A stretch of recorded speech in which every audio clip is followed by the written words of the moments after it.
curso de Pedagogia pela FURG. Estou aqui para convidar vocês a me acompanhar em uma aventura para lá de Bagual. Hoje eu trouxe a história do Zorrilho, que foi escrita por R.S. Keller e Márcio Melgareco, e tem ilustrações de Cria Ideias. Então preparem seus pelegos e se aproximem, pois a aventura já vai começar. Que os chãos por onde se espraiam as belezas do Reino Grande do Sul são de perder de vista, todo mundo sabe. Talvez, gurizado, que pouca gente saiba que antes mesmo de nossos tataravós povoarem essas terras, já havia uma galdeiriada buenacha barbaridade que tomava conta desses rincões. Para ser sincero, eles não eram os tipos de gaudérios que conhecemos hoje em dia. Eram povos indígenas que cultuavam a natureza de uma maneira linda por demais. E aqui então nós temos os povos indígenas que povoavam o Reino Grande do Sul. Os causos que vou relatar aqui ocorreram, segundo os mais antigos, na região que hoje conhecemos como Província das Missões. Tudo aconteceu há muito tempo, mas foram buchichos tão grandiosos que nem mesmo o passar dos anos conseguiu fazer as pessoas esquecerem. Naqueles tempos antigos, quem habitava essa província eram homens e mulheres que estavam aqui desde sempre, conhecidos como os índios gaudérios. Eles eram divididos em 7 povoados e todos sempre foram muito amigos entre si.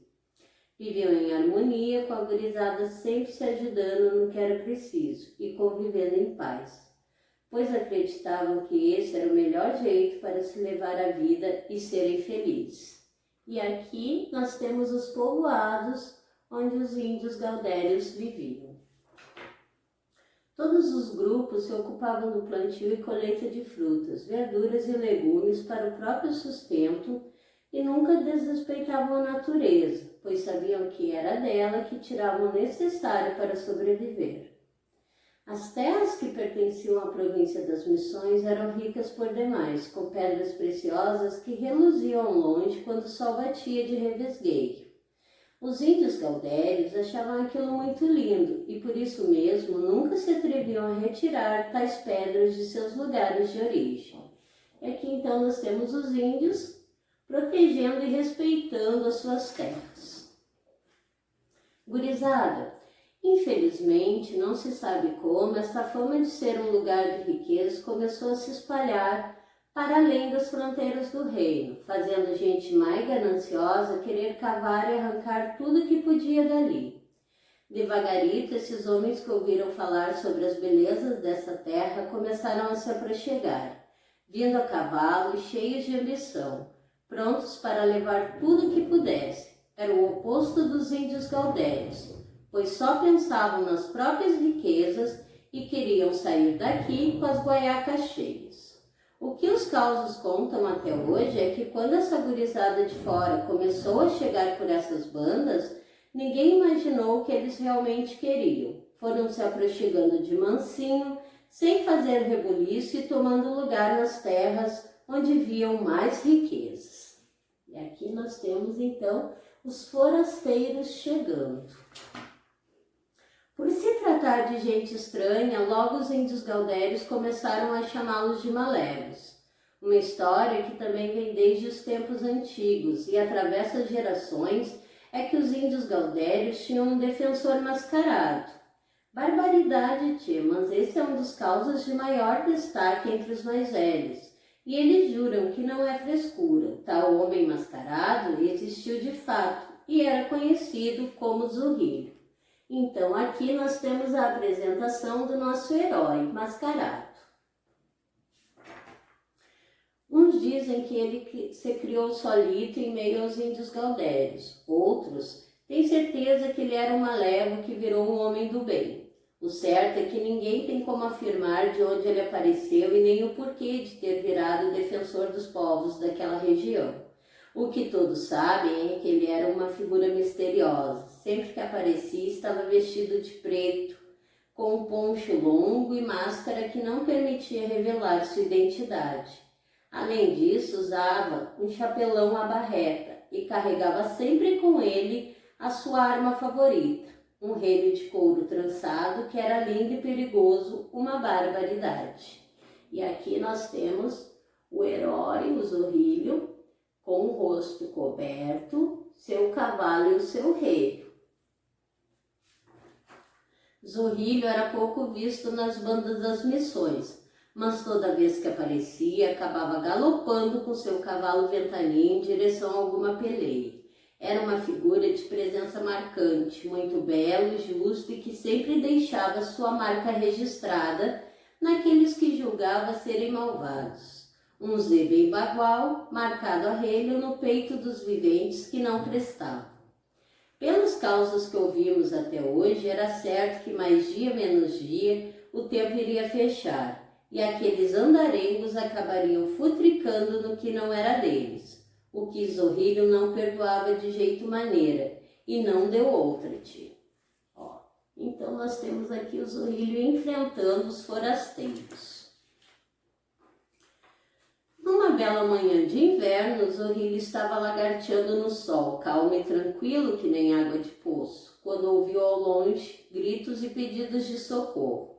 Ligeiro barbaridade, montou em Ventania e se foi para os lados de onde vinha a gritaria. Não demorou muito, ele conseguiu enxergar o que estava acontecendo. Os índios gaudérios pegaram os forasteiros com a boca na botija. Aqueles homens gananciosos estavam cavando e explorando todos os cantos da terra tão amada pelos índios, em busca de riquezas que jamais deveriam ser tiradas dali. E aqui então nós vemos o Zorrilho chegando para ajudar os índios gaudérios.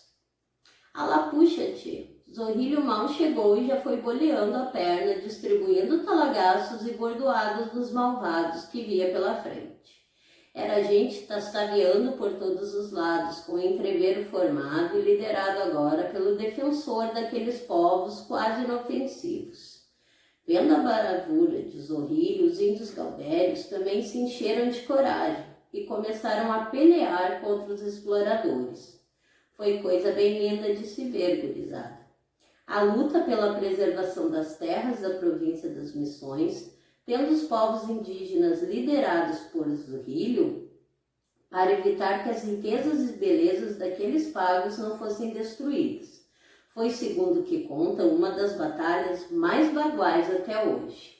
Então aqui nós temos os índios e o Zorrilho defendendo as terras contra os forasteiros. O que começou de manhã se estendeu até o cerrar da noite, com uma peleia difícil que nem nadar de poncho. Depois de terem vários invasores marcados com temidos E de Zorrilho no peito, os malévolos finalmente se deram por vencidos e botaram a cola no lombo. Oi, Galetê, a festa foi grande, umas quantas vezes. Os índios gaudérios sabiam que suas terras tinham sofrido um baita ataque daquela gente má, e que por pouco não tiveram seus rincões devastados pela ganância de outros viventes, que não davam a mínima para tudo aquilo e só queriam saber de dinheiro. Então, aqui tem uma continuação da luta do Zorrilho contra os forasteiros. Também perceberam que, mais do que nunca, Zorrilho havia se tornado o defensor dos povos. Sem a ajuda dele, jamais poderiam ter derrotado aqueles inimigos. Nos dias que se seguiram, todos se juntaram para reconstruir o que havia sido destruído.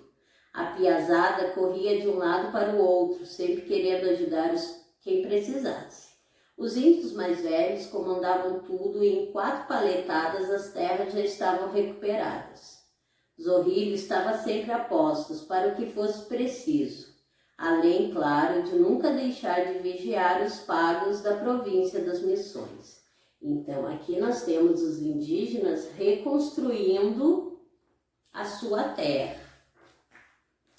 Depois do trabalho que tiveram para botar tudo aquilo de pé novamente, era mais do que justo que os índios gaudérios oferecessem um grande baile para todos os povoados e, claro, para Zorrilho. Eles queriam agradecer a ajuda que sempre tiveram daquela figura emblemática e misteriosa. E assim se sucedeu. Começaram os preparativos para a festa, fazendo vários bolos de aipim, uma especialidade dos índios daqueles povoados. E aqui nós temos então a comemoração com o bolo de aipim. O prato principal de toda a festança foi o churrasco campeiro, o mais saboreado naqueles rincões, acompanhado de muito mate amargo. Além de tudo isso, os índios gaudérios ainda fizeram mais uma surpresa para Zorrilho. Deram de presente um novo relho, feito com muito esmero pelo guasqueiro mais taura daquelas bandas. Imaginem a felicidade dele ao receber tal regalo.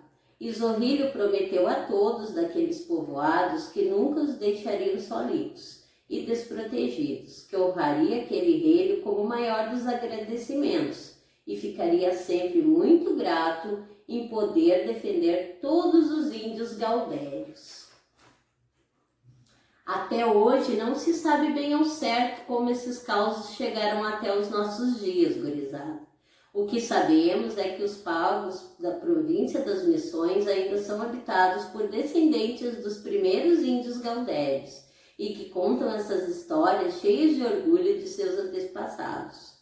Todos naquelas bandas veneram Zorrilho como sendo o maior dos defensores dos mais fracos e dizem que sem a ajuda dele jamais poderiam ser desfrutadas tantas belezas naturais. E aqui nós vemos os índios agradecendo ao Zorrilho.